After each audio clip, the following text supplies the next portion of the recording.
What is up, guys, and welcome into another episode of the Ain't It Funky podcast.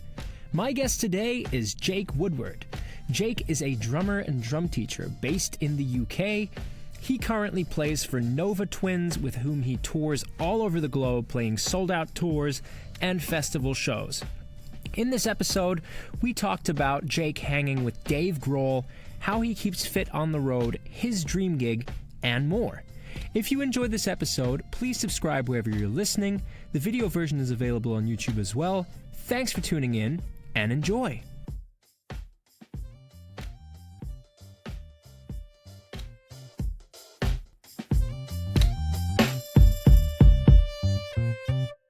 All right, Jake Woodward, welcome into the podcast. Hey, thanks for having me. Thank you for being here, Jake. So, Jake, take me back to what originally got you into playing the drums. Okay, so we're going back a long time now. So I started on guitar from when I think I was like 1 year old. Like I started playing guitar and I really loved it for a while. Then my family moved house when I was about 9. And my dad, I should have mentioned at the top, my dad's a drummer as well. So like I thought I was being cool and playing guitar and not copying him. I was like, no, I'm not doing that, you know. And then then we moved house and it was a place where he could have a drum kit set up. And so, you know, I got a bit curious and went in that room. And I just sat down there and instantly I was like, oh, okay. Yeah, this is pretty cool. From 9 years old, I've been, I was interested in, and for a while I kept the two going. I've played guitar as well, but that's kind of fallen by the wayside now. Drums just took over. I realized they were more cool. Absolutely, yeah. Yeah. Yeah, and then so what kind of like music? What was the stuff you were like gravitating towards at the time? And what kind of drummers?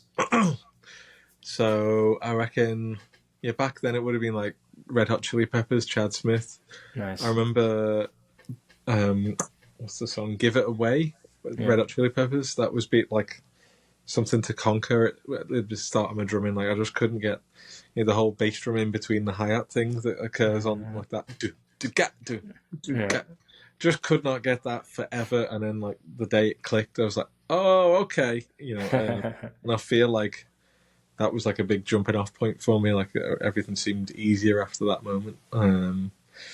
People like Chad Smith. Again, with my dad being a musician, there was a lot of cool music going on in the house. So I grew up at like there's stories of me like dancing to like jazz fusion, like Brecker Brothers, people like that. Like when I'm like 1 year old, So I've had jazz fusion. So people like Dennis Chambers was like one of my heroes growing up as well. And then.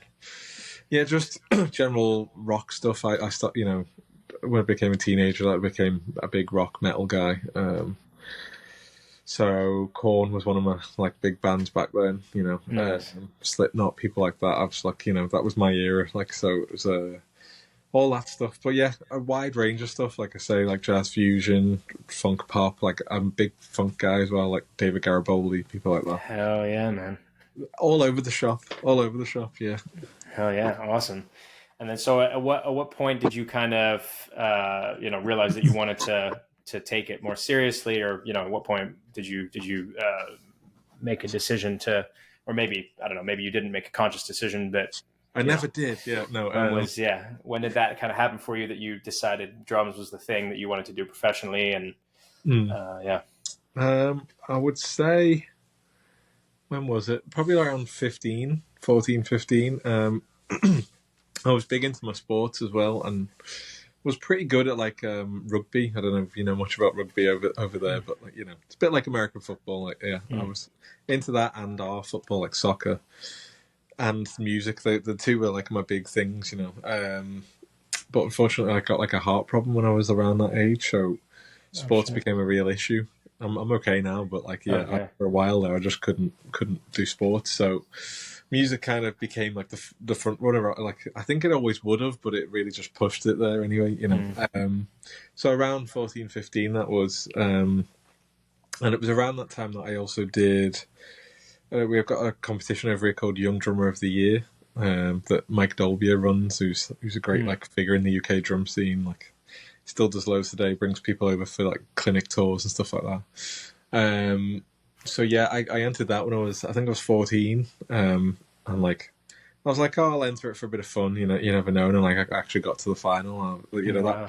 that made me go, oh, maybe I'm okay at this. You know, there's something in it. So that was a big inspiration point. Yeah. So I think I was 15 when that final happened. Yeah. So, and luckily recently I got to go and like be a judge on this year's one, which was really fun. Oh, nice. So yeah, I went down south and went and picked this year's Young Drummer of the Year. That was a nice full circle moment to be part of. You know. Yeah. Yeah. And So so somewhere who around there. Yeah. just out of curiosity, who is that? Who won this year? Oh God, I can't remember his name. There was 12 people, and we wrote them all down on the day. And this was months ago now, and I've forgotten the name. I'll look it up in a minute. I'll be able to tell you. But yeah, No, that's all good. But how old was the contestant then who won this year? I think he was 15. He was 15 or 16. Yeah, I think 16 is the max. So I think he was 15. It was a real tough one, to be honest. Like, none of us could like decide. It wasn't like, well, there's a clear winner. It was like, who's it going to be? You know. And so yeah, luckily we'd done like sort of points.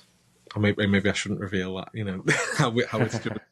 But yeah, it wasn't an easy choice either way. It's the point. Everyone was amazing. I was kind of blown away. I was like, things have progressed a lot since I did it. You know, I thought it was good when I was there, but I was like, wow.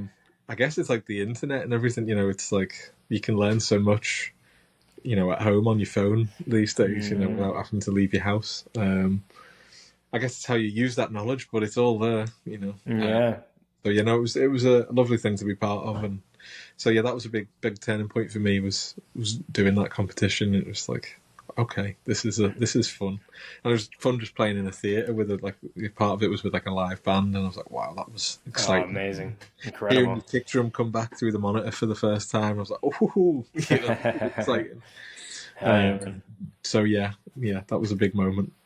Yeah, and I can imagine it's probably pretty incredible to be in a room with like young drummers who probably one has like better chops than the next. Everybody's just freaking shredding, and you're probably, you know, just probably mind blowing to see, as you say, the sort of the boundaries that you know get pushed with the instrument over the years. Oh yeah.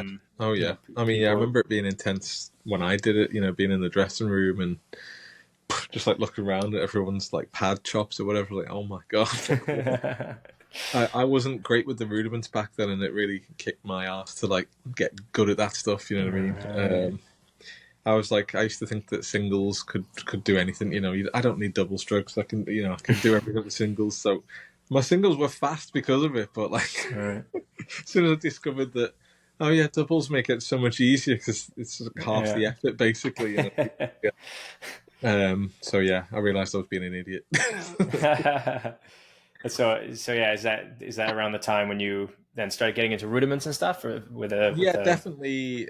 I took it more seriously after that, and then when I went to university, I went up another level with all that stuff, like, you know.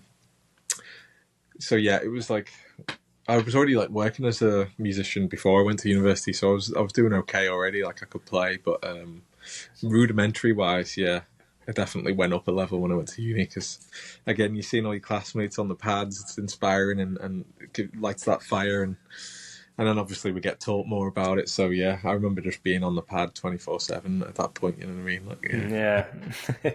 And it does help that those times. I think, you know, like it's like, I don't know, having 3 years there where you've like constantly practicing sets you up for the rest of your life, because you know what it's like being on the road, or you know, being away. You don't get to practice that much really. Like, you know, like especially for me. So at the moment, it's like festival season, so we're like in and out, and I'm trying to just do like bits on the pad in between, and then it'll be right, travel day here, travel day there. You can't really practice, you know. It's quite intense. So I'm glad I've had those years of intense practice in the past, where it kind of sets you up, I think.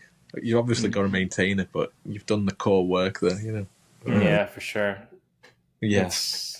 I went and studied at do you know Drum Trainer Berlin? Have you heard of Drum Trainer? Oh yeah, I've heard of that. Yeah, yeah, yeah. Yeah, so I studied there, and I remember Dirk, the head of Drum Trainer. I remember him saying back then, and it was something that only really hit home for me properly once I kind of came out of it and started doing more work as a musician and stuff. It kind of he said something along the lines of, guys, while you're here studying and while you've got like all the time in the world besides studying to actually sit down and practice the material, Yeah. put in the time now, because there will be a time in your life where you go, shit, I should have like practiced more when I had the time. Yeah. And when I was young. But like then the older you get and the more life starts getting in the way, the more, even as a working musician, you're whether even if you're in studios, live, touring, doing all this stuff, you're as you said, you actually getting some proper valuable time to like practice is tough, and it does become more valuable for sure. But it is tough because then also you a lot of the time sometimes you just feel you don't have the energy because all this other stuff is going on, and it just mentally kind of can block you. No, exactly. Yeah, I feel the same. And even like I said, even on like, so you've been doing some intense touring recently, and so you get to play a lot, which is cool.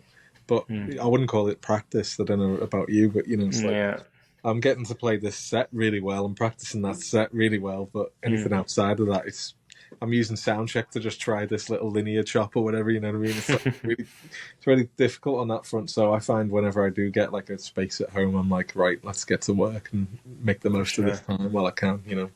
So I feel you on that front, and that's really good advice from the teacher there. I've heard similar things from my tutors as well, and it was. Luckily, I listened to them. Normally, the ignorance of youth, you're like, it's fine. Yeah, exactly.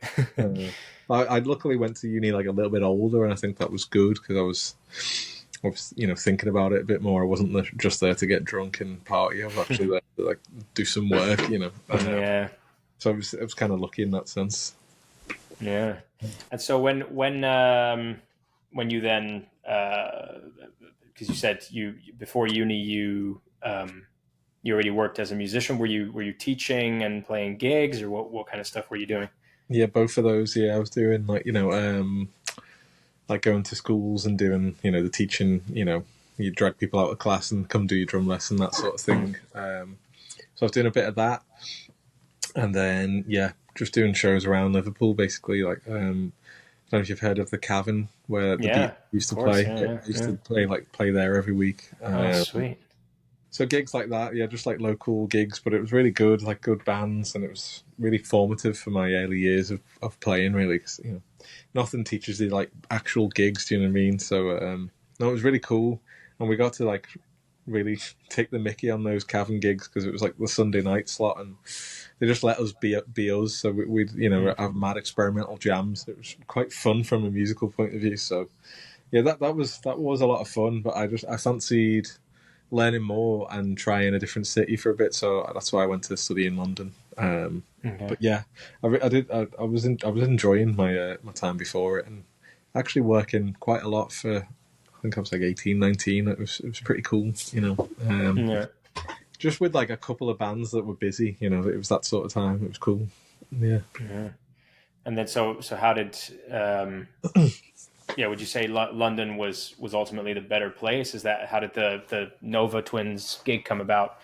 Was that through uni, or how did that come about? So a roundabout way, yeah. So it's a bit of a story, but I'll try and make it make sense. So London.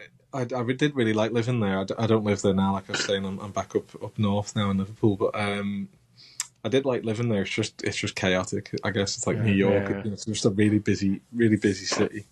Especially as a drummer, it's a difficult place to gig because it's like you're either on the subway or or trying to drive through the mental traffic. So it can be a tough place as a musician. But I did enjoy my time there, and I made a lot of connections that I'm still working with today. So during my second year there, I got the chance to do this like really cool immersive theatre show called The Drowned Man, and I did that for the best part of a year, like 5-6 nights a week. It was quite intense doing that, and my second year of study. Like I said, I was playing all the time, so I was like, practicing and going to do that show. And the MD and keyboard player on that is a guy called Will South, who is the father of Georgia South from Nova Twins. Okay. So I actually did like one show for them back in 2015, just as a dep. They had the normal drummer. And then I think it was like late 2019, they text me saying like, we're auditioning drummers if you want to come try out. And yeah, that was that basically. Like, yeah. I was just happy that they'd remembered me because it'd been a good few years since I'd done that with them, and I'd been back up here, and yeah, it was nice to go and do an audition that I didn't ruin. So what was the audition like? Did you how many like songs did you have to learn? What was the I think it was around 5 songs. I think 5 or 6. And luckily, as I'd done that gig, I kind of knew a couple of them, but like from years ago, so they were sort of in my head a little bit. And then obviously a few to learn. But like on the day, I think the reason I wasn't too nervous on the day is because my train down got so delayed. I got like stuck like between platforms, so I couldn't even like jump off and find another way there. It was just stuck in no man's land. I was like, no. Oh shit. So I was massively late for the audition, which was, I hate being late. It's a drummer thing. We're not allowed to be late. Yeah, exactly. So that's been drilled into me by my dad from an early age. So like, yeah, I was very stressed. So by the time I got there, I was just like, well, I've probably ruined it anyway. Like, let's just do it and get it done, sort of thing. So the nerves had gone on that sense, Right. Because I've just been rushing to get there. If you're there early and you're sitting there, then that's your time to start overthinking everything. You know what I mean? Exactly. Yeah.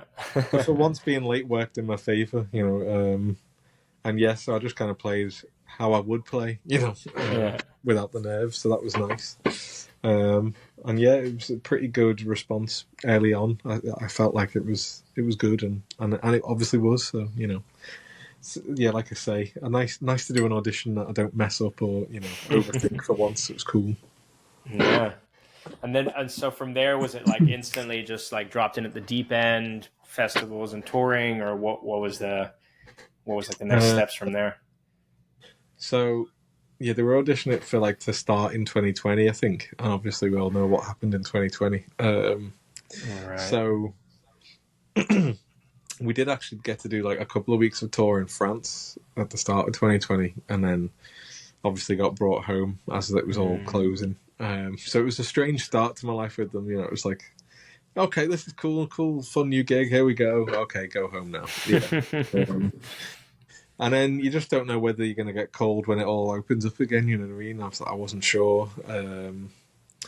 But luckily, yeah, I think it was like summer 21. They were like, right, I think we've got a few festivals in. Let's start up again. So, and then yeah, since I'd say like July, August 21, it's been pretty damn busy since then. Really, started slow with some smaller festivals, and then by the September we were doing like arenas with Bring Me the Horizon, so it jumped up a fair bit in in a short space of time. That's so wild, man. Yeah, it was quite a crazy journey that first few months, to be fair. And yeah, like I say, hasn't really stopped since. There's been little bits at home, but like it's been a fun ride to be on for sure. Like that first push around their album was crazy. Like we were saying before we started recording, like there was some times where it was just like if you'd have like a day or two at home, it'd feel like a luxury. It's like, oh yeah, we've got ages at home here, Yeah. And I managed to get married during all that as well, wow, which was crazy. Yeah. Yeah, I had to take a few days off a tour and got someone to like go and fill in for me so I could go and get married. Oh wow. Yeah, which was nice and crazy. Yeah, and then anyway, goodbye, wife. I'm back on the road. Wow, crazy. But yeah, fun times, and yeah, from 21 it was in at the deep end, like you said. Yeah. And so, like, how much on average would you say you're on the road at the moment? This year has been too bad. We did like a month in America. When was that? Like March, April time. And then since then, it's been festival season, so mainly over here. We did some American festivals as well. But yeah, then it's been European festival season. We've only actually got two in the UK, and everything else is like in Europe, which is mad this year. So I'm kind of just like on a plane or a bus or something every few days, you know. So this week I'm leaving tomorrow. I'm going to Spain this week, and then Nice. for a few days going to France. You know, it's like that at the moment. You know, until the end of August. So yeah, it's not too bad this year, but it's all kind of gearing up to when album 3 comes out, which I think it's not till next year now, something like that. Yeah. So that's when it'll probably go crazy again. You know. Sick, man. Yeah. That's a rigorous. Sounds like a very rigorous schedule, but very rewarding nonetheless. I can't even imagine like how incredible it must be to, you know, go and support like Bring Me the Horizon, or I saw you supported Foo Fighters recently, or Limp Bizkit. Muse as well. That was another big one for me. Yeah. Yeah, So we've done some mad shows. Like Bring Me was like the scariest because that was the first big one, you know. Right.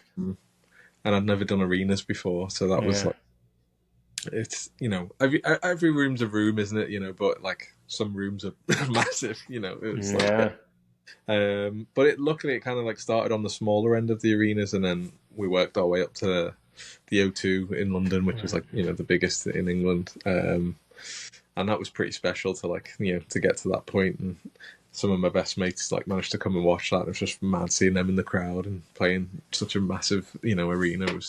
That was fun. So yeah, that one's gonna just stick in the memory forever for sure. Like, you know, but then we got to go back there again with Muse and play the 2 nights in a row at the O2. That was fun.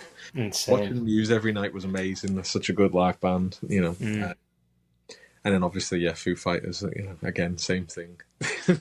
That was fun again for me because it was in America, so it was the biggest shows I've done in America. That was fun to do, you know. You know, I remember a time when all I wanted to do was tour America. That was like the big goal. You know, now I'm lucky enough to have done it a few times. And it's like, oh yeah, it's cool, you know. Go back to America, you know.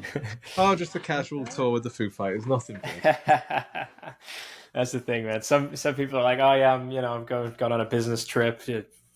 I don't know, the office or whatever, and then for you, the office is playing drums in an arena, you know, opening up for the Foo Fighters.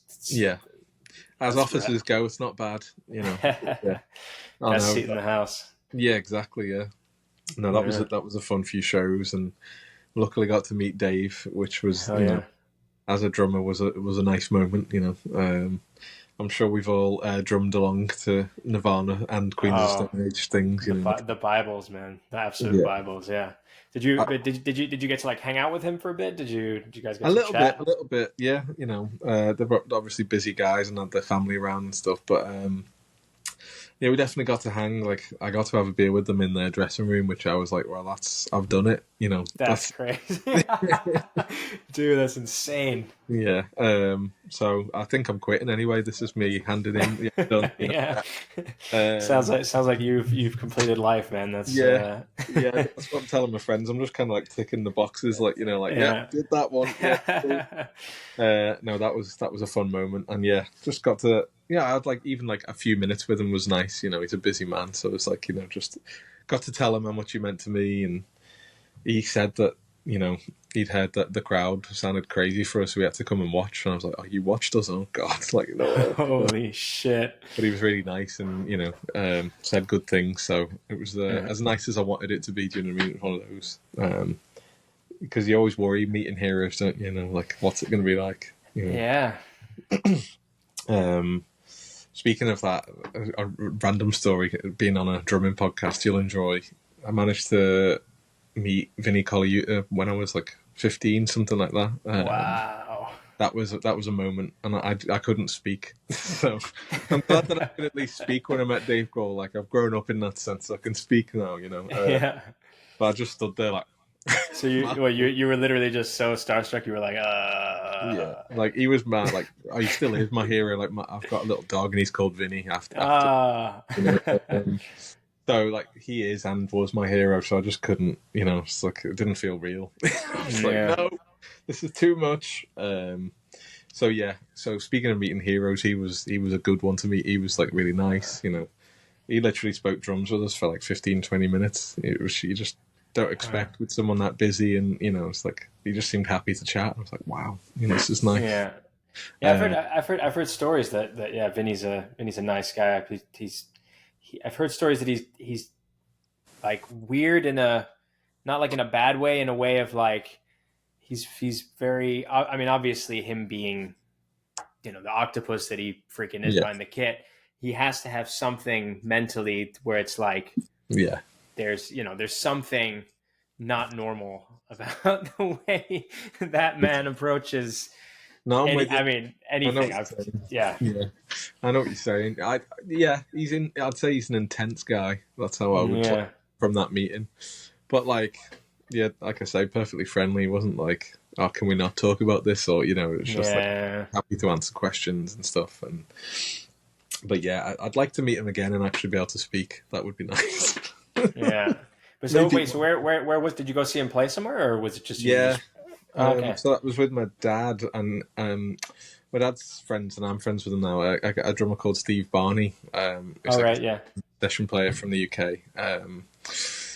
And he played with Jeff Beck for a little bit. And he was on tour with Jeff Beck, so it was like, oh, do you want to come see Jeff? I'll get us tickets, sort of thing. Wow. And I never thought we were going backstage, and then suddenly there we were. I was like, oh my God, there's Vinny. Yeah, so luckily I was with my dad and Steve, who could speak, and I just not saying a word. probably like going through that mental like cycle of like, wait, what can I ask him? What should I say? What's it like? Yeah, when you have that thing where you're trying to be a part of a conversation that you're like clearly not a part of because you're too scared to say anything. Yeah, exactly. Yeah, I think that's what I was doing. Yeah, and I still do that to this day. But I've got braver. I've started, the more Nova Twins get to tour with these cool bands and whatever festivals you bump into people. I've gotten a bit better of just going, I want to go and speak to them. You might never meet them again. Just run over and go, even if it's just like a quick hello. You've done it. You know what I mean? Yeah. I'm getting better at that because in the past I'd just not and be too fearful and then regret it afterwards because you're like, well, that was your one chance to say hello to whoever it was and you didn't do it, So that's my advice if you ever get in those moments. Just do it. Just the worst that's going to happen is you say something weird, but they'll forget it 2 seconds later. Yeah, I mean they meet so many, these people. They meet so many people every day, day in, day out. I feel like as long as you're not, if they're like in private with their family at a table having a dinner, then obviously pick your moment. Like it's not necessarily the right moment for you to go, oh, can we take a picture? Or can we take a selfie? While they're just trying to like have lunch with their kid or whatever, But as you say, if you're at a festival and if you're like, if it's in the right setting and whatever, going over to say hi is not, as you say, they're going to literally forget you 20 seconds later. Yeah, it's not the end of the world, But saying that though, that is the one time I won't bother people. Is it like dinner, catering dinner or whatever? I leave people alone in that scenario because especially if they're with guests or family or whatever, it's just like it's not nice to bother them in that moment. But just walking about, it's all good. I saw Chad Smith at a festival we did, and I almost did it, but like it was that sort of dinner rule. He was having his food and with people, and I was like, I want to go and bother him, but that's kind of the rule I've given myself, So yeah, dude. But you never know, we might come across them again. Oh man, from how many tour dates you guys have, it sounds like you're sure to cross paths with Chili Peppers again because they're touring so much at the moment. Yeah, I noticed that. Yeah, it's kind of crazy. Like it's pretty cool, man. It's it's Klinghoffer, well, not Klinghoffer coming back, obviously Frusciante coming back, and Klinghoffer being replaced with Frusciante, I thought was actually kind of a shame. Yeah, might be an unpopular opinion, but I just felt like don't get me wrong, I am Chad Smith. Anybody that if you asked anybody that knows me, hey, this guy Harry, who's his like biggest drumming hero, everybody would tell you Chad Smith. He is literally like my goat. Yeah. And Yeah. so like Chili Peppers to me is like one of my all-time favorite bands, or one of my biggest musical influences. Mm. So I love John Frusciante's guitar playing, and obviously the man is a freaking innovator, and you know, he's a sound architect. But I don't know. I felt like Frusciante leaving that band, and you know, when he did, and then them taking in Klinghoffer, and Klinghoffer, he, you know, the albums that he was on were great albums, right? And he's an awesome guitarist. Yeah. But I found it a bit of a shame that it's like, I get your original guitarist is coming back. I mean, technically he's not the original guitarist, but Yeah. you know, He's but there for a lot of the big stuff, right? You know, for sure. yeah. But yeah, but you get what I'm saying. It's like, it was kind of a shame the way that happened, because it was a shame for Josh Klinghoffer, because I felt like, you know, I guess there's not really a way to fairly handle that. You can't really, there's no way of saying, oh yeah, you know, we're just gonna kick you out suddenly to like bring back our old guitarist. And I mean, there's no really nice, friendly way There's of no doing nice that. way of doing it. No, it's the brutal music industry, man. It's, you know, it just is. You know, it's. Yeah. I love it, but it's a hard industry. You know, it's, you know, especially as like session players, you can be kind of booted at any moment. You know, but you'd think in a band scenario he might have been safer, but I guess he was still like last in sort of thing. So it's like, you know, That's the thing. Yeah. last in, first out. But yeah, it's a weird one. But from my point of view, I was happy to see them with Frusciante on that. I think it was last summer. Yeah. Because that's the lineup I know. You know, that's the one I grew up watching, sort of thing. So I was into it, and they did play well together. You know, but yeah, I know what you're saying. I always feel sorry for people when they, like, you know, get booted from things, or because you just think about it from your own point of view, like the empathy of it. It's like, oh man, that would suck. You know. Like imagine having that gig, especially and Yeah. doing such an amazing service to that band over all those years, and then just suddenly, seemingly from one day to the next, they're just, you know, they're probably on a phone call like, hey dude, just wanted to let you know, like, Yeah. by the way, we're no pun intended, we're, you know, Yeah. you're out and John's You're back right. in, and you're like, you can't really imagine how Josh Klinghoffer must feel in that moment. No, it's pretty tough. But I think that's why, like, so I was taught about it, and when I teach, I tell people about this. It's why it's like having a portfolio career is good in this current day and age, or any age really, being a musician. So, you know, having fingers in pies, different things going on, sort of thing, because you never know. You could be booted off something any moment, or the band could split up that you're touring with, or, you know, there's stuff outside of our control that could happen at any moment. So it's good to have, you know, other stuff going on. Do you know what I mean? So, like, for me, that's like some teaching. I do recording sessions whenever I can, and I'm moving house soon. I'm going to be setting up my own like studio there, so I'm really going to push that in the next period. You know, and then gigs with other bands. You know, just to keep you busy. Like, so I do, you know, stuff around here when I'm home, and I think, well, you want to keep you busy, you want to keep you working, but two, if anything was to suddenly disappear, well, at least you've got these things going on. Do you know what I mean? Like, I think it's important in today's music industry to have, fingers in pies. You know what I mean? Yeah. You're touring, but you're also doing this podcast, stuff like that. You know, it's cool.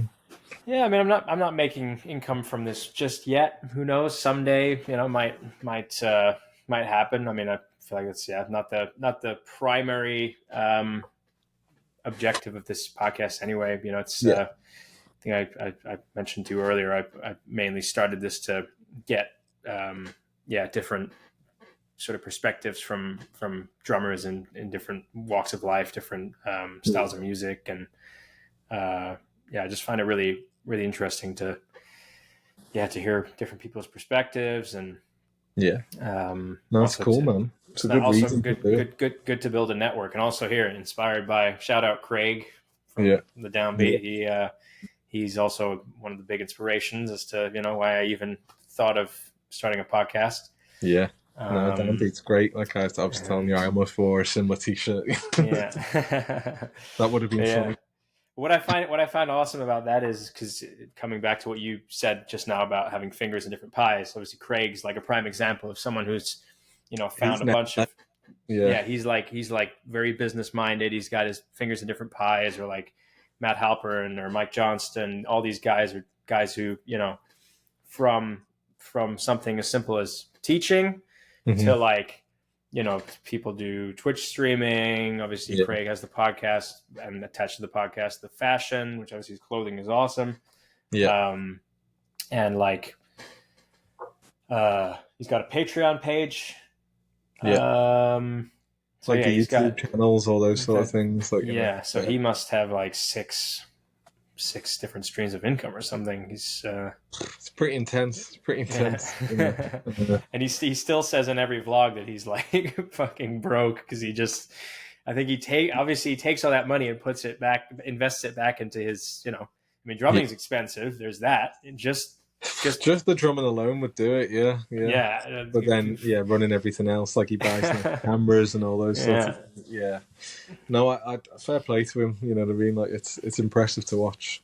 So yeah, sure. I do that on a much smaller scale of having different stuff going on. Do you know what I mean? But yeah, like Yeah. my goal, when we moved into this house is really pushing the online session things.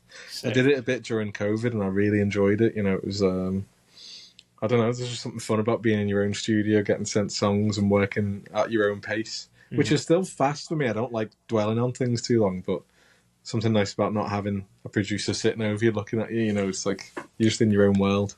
Yeah. So yeah, I'm going to really be pushing that in the future once we've got that set up. It's like I say, it's really fun. I don't know. I don't know if you've done any of that stuff before, but yeah, I find it really satisfying, especially when the client is really happy with the song that you send back. You know what I mean? Obviously, if they come back with loads of issues, it's not so fun. But most of the time, people were happy with what I was sending. And yeah, just getting nice sounds, getting different tones. I just got really into that nerdy side of it. You know what I mean? So that's on the horizon for me as another thing to get into. You know, Yeah. But again, expensive. Just setting all that stuff up. It's Literally, yeah. Just buying microphones and and good proper like equipment. You need, I remember years ago I bought a rig and I got two interfaces, and just the interfaces alone were like 4, 5, 600 quid each or something. I think. Yeah. And that was literally just the two interfaces, and that's without microphones and XLR cables and mic stands and. So as you say, that's definitely yes, it can be lucrative for sure, and also because you've obviously got your own freedom of your own space and your own time to do it. But the expense up front's going to be quite a lot. Yeah, you're right. Yeah. Investment. I was doing like a wish list earlier today and doing the maths on it afterwards. I was like, oh no. But we'll get there. It'll be worth it in the long run. Yeah, absolutely. Just won't show my wife that list. Yeah, I'm sure you'll probably be a single man after that. yeah. But I'll have lots of nice microphones, so it'll be fine. That's right. Who needs women when you have drums and mics? Yeah, listen to those drums; they sound amazing.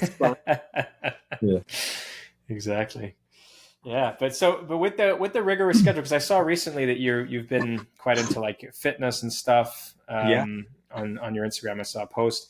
So with like all the rigorous touring, do you still like manage to keep up a consistent fitness routine, and like are you very kind of do you look at your nutrition, like what you eat, or are you kind of like on tour more or less? Fuck it, be more lenient. What's the Yeah, I'd say somewhere in the middle of those things that you just said. Yeah, so the way I'm working it with like festival season is like while I'm home, I'm going to the gym every day that I'm off. Because I can basically while I'm here, and I'm also like, cause I like track my calories and all those sort of things.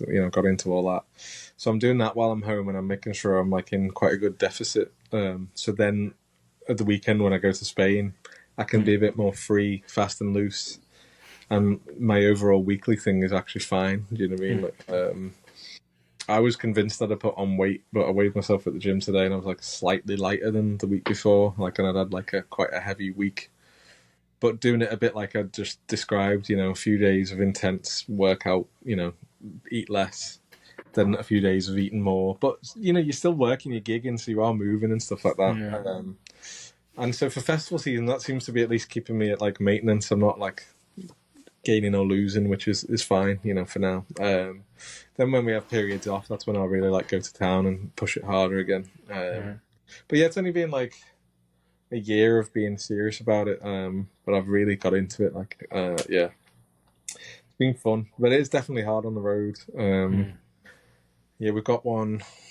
When is it? January, end of January. It's like 6 weeks in a tour bus. There's tour coming up next year with Nova Twins, and that one I'm worried about from the fitness point of view, like what to do.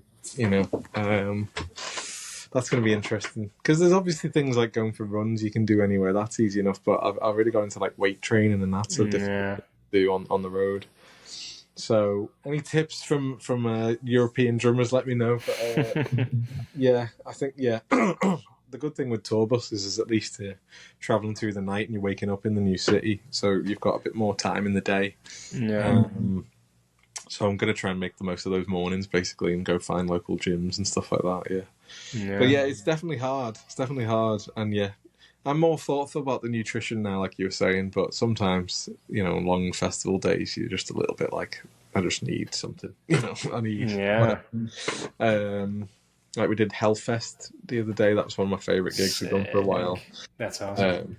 And that was the schedule around that was really intense. We played Norway on the Friday, and then France the next day, like a different part of France. They're not particularly close to each other. Yeah. But that was like a fly, early morning flight. I think it was a 5 a.m. lobby call. Yeah. And our stage time in France wasn't until 1:30 at night. Or something like that, or 12:30. So that day was long. Wow. Really long. And then it was like, in bed at 3 a.m. and lobby call was 6 a.m. for Hellfest. So we had to drive there and be there. So it was 2 hours in bed, and then the biggest show of the summer. I was like, this is tough. It's like no sleep. Here we go. So that day I needed to eat more. I needed more fuel in the body. Do you know what I mean? I'm not getting by on just a salad today. That's not going to do it. So yeah, plenty of coffee, plenty of Coke Zeros, and yeah. But that was good, and then we had a good party afterwards. So I let my hair down a little bit that day. As a bald man, no hair to let down. Yeah, so like you say, in and out with the nutrition. Like when I'm home, I'm being really sensible on the road, as sensible as I can be until I can't be bothered. Yeah, because as you say, like especially with a tour bus, it's I guess if you're really into weight training, which I totally feel you on that. I love doing weight training when I actually have the access to a proper gym and they've got different stuff and whatever. But yeah, as you say, it's like different hotels and stuff and different accommodations and places, and then different times, and it's like it does become so tough to, like, it is such a game changer to consistently be working out on tour. Yeah, like I've really noticed that, like for me, like when I actually do manage to crack it and like get the consistent routine and some days just being more disciplined about getting up a little earlier, or in the evening, let's get a little 10-minute workout out of the way. Let's just I told myself I was going to do it. Let's just do it. Yeah, and just getting it done. When I do actually manage to do that, what's that? You feel better for it afterwards, though, don't you? 100%. But yeah, it really is tough, man. Like when you're on the road, it becomes like, it becomes tough also to muster up the energy. Yeah, no, I'm with you. You're like, I'm already shattered. I've got to drive all day with no proper meal, to then play a 2-hour show. I mean, we play like 2+ hours, but but and then it's like, well, I've already got to get up at like 7 a.m. anyway, and I'm now going to get up at like 6 a.m. to then go for a half-hour workout, to then have to shower and then be at the car and it's just like, and then most days you're like, I'm not doing that. Like most people are not doing that, because then you don't have the energy to play the gig well, Yeah, And no, I do find it tough on show days to do that sort of thing for sure, yeah. because you need the energy for the show. Nova Twins music's pretty intense, so I need to make sure I've got the energy to. Luckily, like at the moment with festival season, so the longest is an hour, but it's normally less. So it's not like you've got to have tons of energy. It's 45 minutes worth and just go for it. Yeah. But yeah, I'd still try not to do too much on show days around the show because that's the focus that day, isn't it? You know what I mean? So, but no, I'm with you. Some days you just have to, like, I have like in my head like at least 3 days of weight training in the week, sort of thing. More if I can, but 3 days is okay. That'll keep you where you are. And so, yeah, some days it might just have to be on a show day, depending on how the travel's worked out and all that sort of stuff. And luckily, the fitter I'm getting, that's not as much of an issue. Back at the start of this journey, that would have just ruined me for the rest of the day. But For sure, yeah. the fitness has come up. But it is hard. This last America tour was like the first long tour I've done since being in that mindset, really. And it actually worked out pretty well because luckily a lot of American hotels have some sort of gym in, at least the ones that we were lucky enough to stay in. They were varying levels. They weren't all great, but at least have some dumbbells and a treadmill or something so you can get something done, do you know what I mean? So I was just... My rule there was basically any day that wasn't a show day, I was going to the gym, whether that meant it was 6 in the morning or whatever. Luckily, most of the time it would be a nice time, but there were days where I was like getting up like groggy, like no, But then I'd do the thing and I'd feel better and more energized for it. So it was and the tough thing in America is the food is amazing, but also quite fattening, isn't it? Yeah, that's the thing, man. So, yeah, I had to make the most of the workouts so I wouldn't come home like a stone heavier. You know what I mean? It's like Chipotle became my friend over there. It felt like it's fairly healthy, right? It's rice, it's chicken, it's vegetables. You know what I mean? It's like Yeah. As fast food goes, that was not bad. Yeah, I don't think I went to McDonald's once, so I think I did well. Yeah, Very good. yeah, not bad. But then I was in Norway for a day and I went to McDonald's straight away. So I ruined it. Have you been to Shake Shack? Yes, I went to one in New York back in the day. Yeah. Shake Shack's the best, man. We're freaking addicted to Shake Shack, man. We go all the time. Yeah. I like it there. We don't have it here, but Five Guys we have, and that's like my equivalent over here. I would say, like, I know it's in America, like it's from America, but yeah, I like Five Guys, and an In-N-Out when you're on West Coast. Dude, Yeah. dude, that's like, I mean, that's just like the holy grail when it comes to the burgers.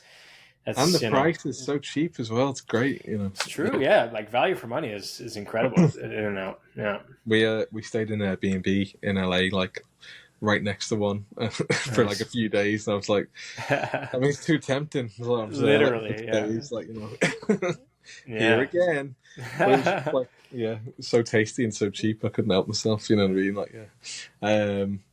So yeah, that was before the fitness days. I probably wouldn't do that now. Yeah, that's also the thing. Like when as we get older, especially as drummers, man, and it's so physical and it's I think fitness and nutrition it becomes. I think in general is just not even as a musician or whatever. Obviously, logically, it's good to just be healthy, but especially doing what we're doing with all the rigorous touring and all that shit and the travel and the early mornings, the late nights, the physicality of it is it's like it's tougher to keep like a routine with anything in this lifestyle, whether it's eating or fitness or whatever it is, or practice pad but it's that's the thing. It's just constant like it's this constant like yin and yang, it's constant push pull where you're like you're trying to fight it. Some days you just can't be asked. Some days the show sucks. Some day the show is awesome, and then the next day you're more tired because the show was awesome, but then you had to drive 4 hours. And then, do you know what I mean? So it's like I feel like the older we get as musicians, it does more and more kind of it takes its toll physically and mentally. Yeah, definitely. And I say that I'm only 27. I'm saying that as if I'm 55. You're a baby. But But yeah, it's that's I'm why I have 92. No, I'm not really. no, but I have so much respect for like bands that are older, like the Yeah. Stones or whoever, who have just been touring for such a long time. Even I though was like, obviously they're booze. Foo what's that? Fight. Foo Fighters, they're not young and they're doing like 3 hour shows. It's crazy. Relentless, yeah. It's Yeah, insane. I had respect for that. I was watching Josh Freese take any break that he Oh, could during the set. yeah. Such an intense set. So yeah, no, I've got respect for it all as well. Like they must all have to look after themselves. Like their food backstage was great, so they must like eat pretty and stuff like that. But yeah, like you say, you have to do these things because it makes your life easier for the rest of your day on the road. You know what I mean? Like, I've For noticed sure. the difference being in better shape, being more fit. Doing the tours it isn't as hard, which is nice. Still tired, still tough, but before I was doing that and my body was struggling just day to day. But now it's like okay, at least that bit's okay. Yeah. I'm just mentally fatigued now or whatever. Yeah, that Hellfest run was we called it Hell Week. Was it still? Was it still? You said it was still a sick gig. Oh yeah, luckily it was an amazing show. Like we all came off like loving it. It was one of those festivals where I just couldn't see the end of the crowd. It was crazy. Doing that on 2 hours sleep was pretty intense. Yeah. I played the first song and I just kind of looked up and was like, okay. Yeah. My trick with like big shows is kind of making them smaller in my head, diminishing them. It's like it just stops you overthinking it, getting too nervous and things like that. It's just like, oh, it's just a gig, it's fine, But it's kind of hard when you look up and you can't see the end of the crowd. It's like, oh, geez, okay, Yeah. But it was fun. It gave me the energy, the spark to be awake and be there. It was great. So now we all came off in a good mood that day. Yeah. And it was also the end of that tough run, so we knew we could relax then. It's like, okay. Yeah. But yeah, that was quite a special show, that one for me. The only other time I can remember like that sort of view was another special show last year. We got to do Download Festival. I don't know if you know that one. Nice, of course, yeah. The big metal festival over here. And it was the first one I went to as a kid. I was like 15 and I went there on like a day ticket. So like Metallica and Slipknot and people like that. Sick. So yeah, to go and play that same stage, like we were on the main stage last year, was insane. Holy shit. And yeah, that was another one where I was just like looking side to side. I was like, I don't know where the crowd ends. This is crazy. Like, Wow, dude. So that was another, getting off stage on a real high moment sort of thing. They're the moments it all feels worth it. All those push and pulls that you're talking about, all those hard days. You're like, oh, okay, that was good. That was worth it. You know what I mean? Yeah. Yeah. It's important to have those wins. I think because it's not an easy career, not an easy life to lead. Definitely not, man. Definitely not. And then to experience, as you say, like pinch me moments like that. Truly makes it all worthwhile, and it's cooler than sitting in an office and filing paperwork or whatever. I think so. It's weird though because you always dream of the grass is always greener. When you're having like crazy schedule and all that, you're like, would it be so bad? It's bad. Oh, literally, yeah. Yeah, but then I reckon I'd get a week in and be like, yeah, I can't do this. Yeah, I'm out. Yeah.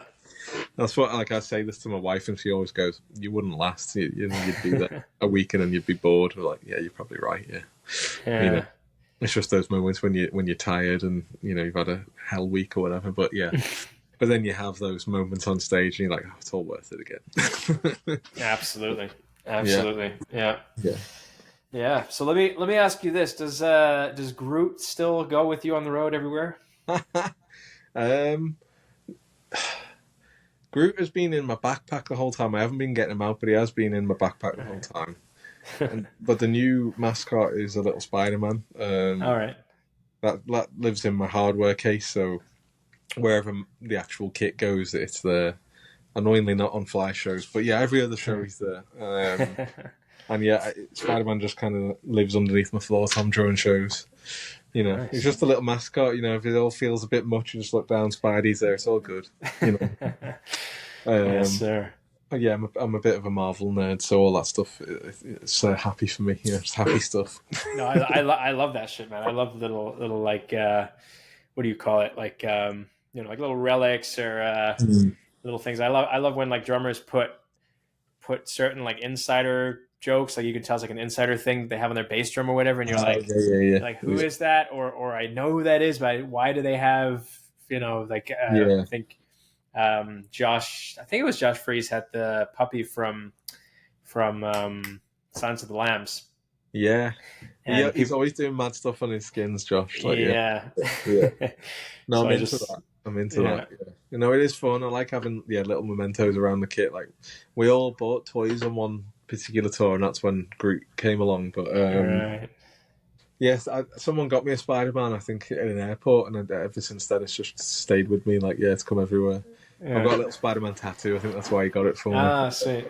Yeah. Um, no, I love it. It's just a fun little mascot to have with you, and like it makes all like local crew laugh whenever at like a festival or something, and we're like getting all the gear out, and they just they see the Spider Man going on the kit. They're like going on there, I'm just like, it's my little mascot. He's coming with me, No, it's fun. It's a bit of fun. But yeah, Yeah. I got Groot just before Glastonbury, so that was quite a special one. So he stayed with me since that. Right. Yeah. Jesus, man. Yes. So, and Glastonbury, how was that, man? That must have been pretty fucking amazing. That was pretty cool. Yeah, it was. We played it the year before. We'd done like some like smaller stages. Like did 3 shows in 2 days on like smaller stages there, which was still amazing, still fun. And then the next year we got to go back and play. It's called the other stage. It's essentially the second stage. So it's like massive. Yeah, it's a big old area.